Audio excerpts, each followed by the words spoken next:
Where is everybody? Hello, everyone, and welcome to a special TechRaptor Impressions video. My name is Christian Buckley. I'm social lead here at TechRaptor. Joining me today is... I'm Andrew Stretch. I am the senior content manager here at TechRaptor. Yes. And Stretch, you are managing some content for this, your Dead Space remake, because you are taking point on this, aren't you? Yeah, very very excited. We got it a little bit last moment, so I'm just starting out in chapter 5. You can check out my thoughts of what I have so far over on TechRaptor.net, but the full review will be going up hopefully sometime early next week after I've had some more time to really get into it.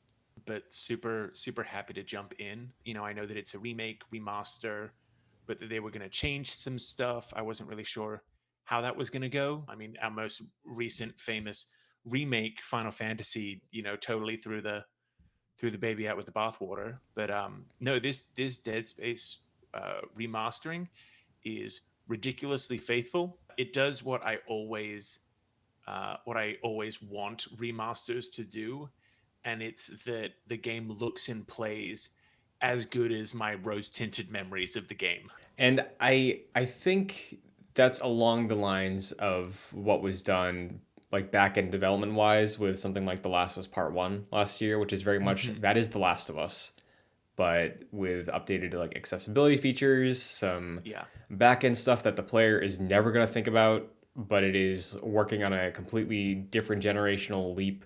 So it looks great from what I've There's seen.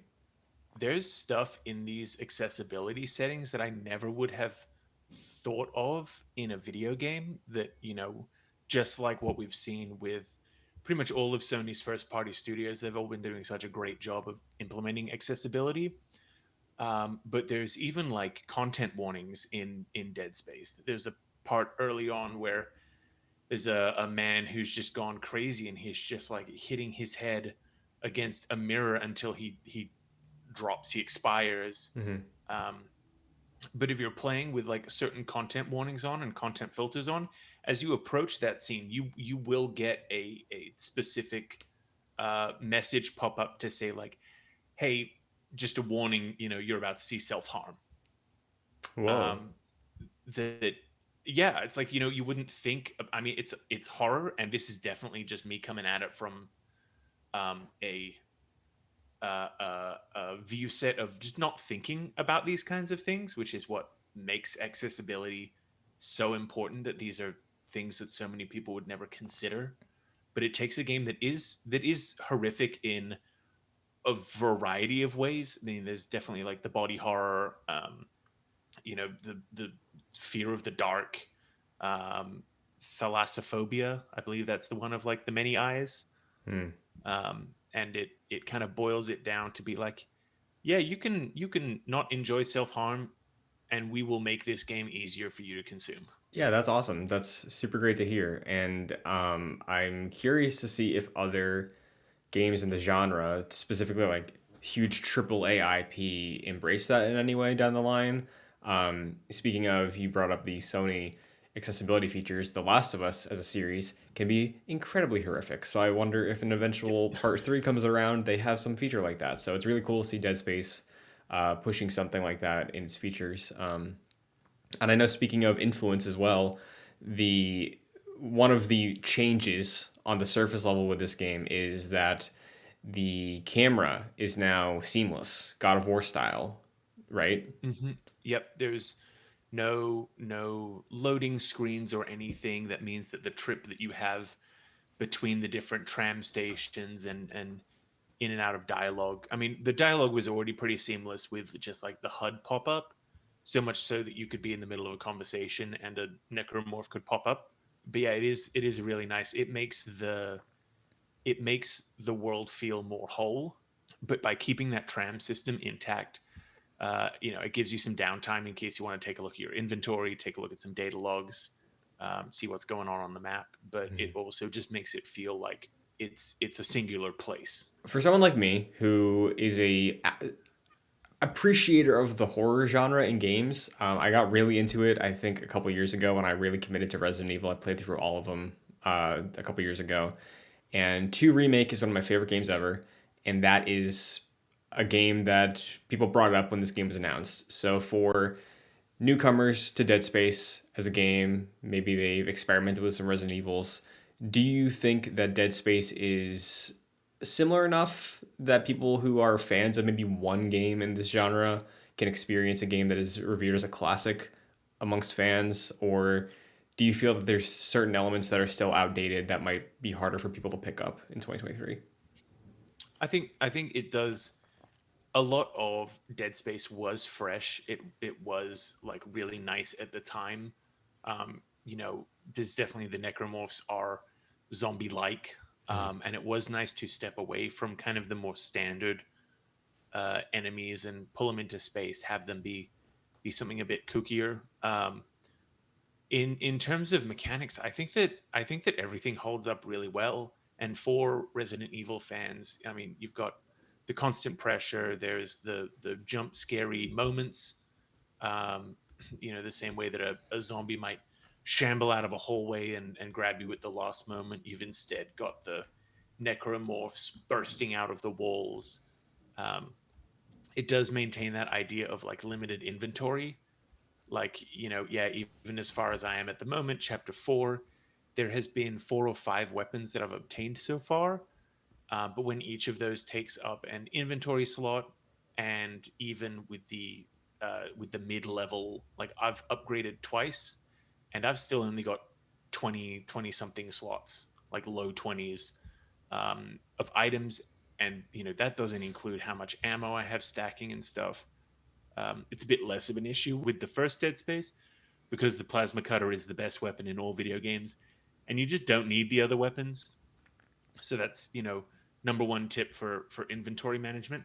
But for people like yourself who are returning to Dead Space, are there any differences you're noticing, be it character presentation or I know story probably isn't likely, but anything stand out to you?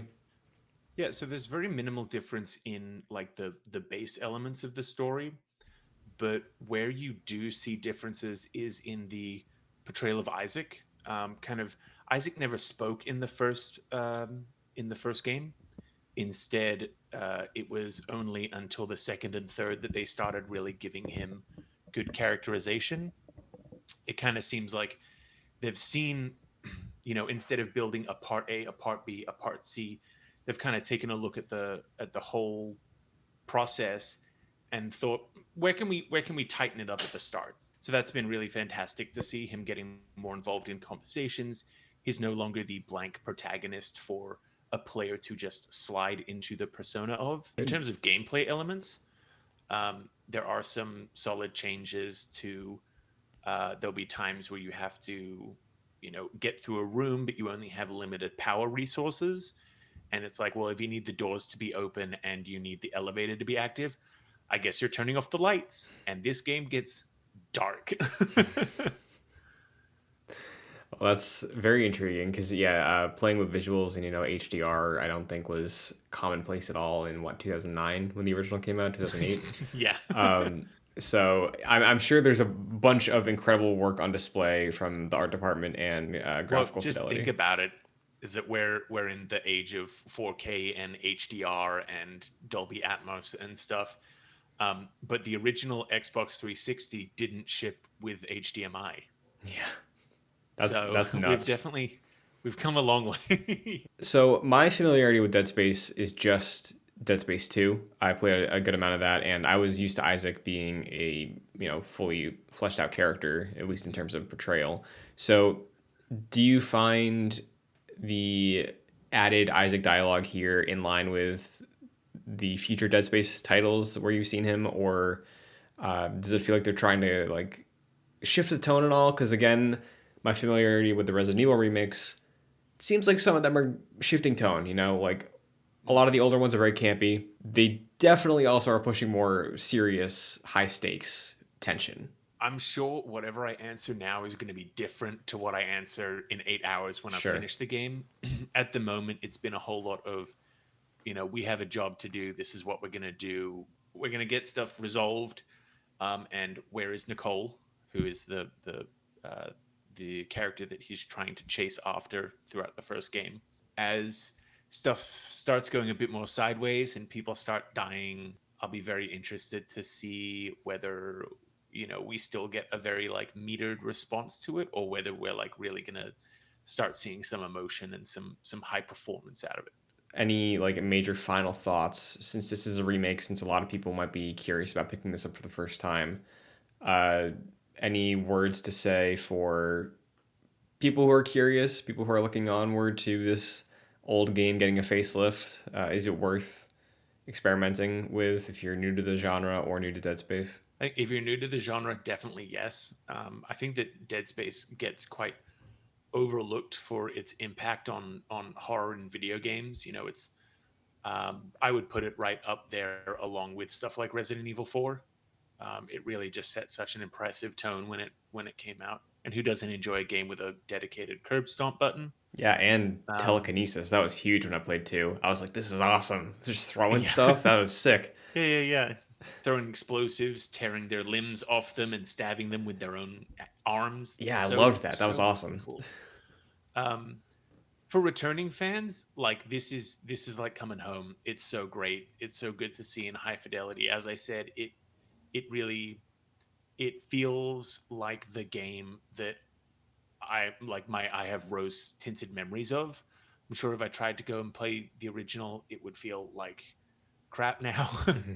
um, but also, like, if you're just hankering for the story and the price point is a bit too steep, the original game is still there. I think, like, if you're wanting to get into it for the story, then you're still able to do it. If you want to get into the new game, then definitely go for it. You'll have a blast if you enjoyed the first one.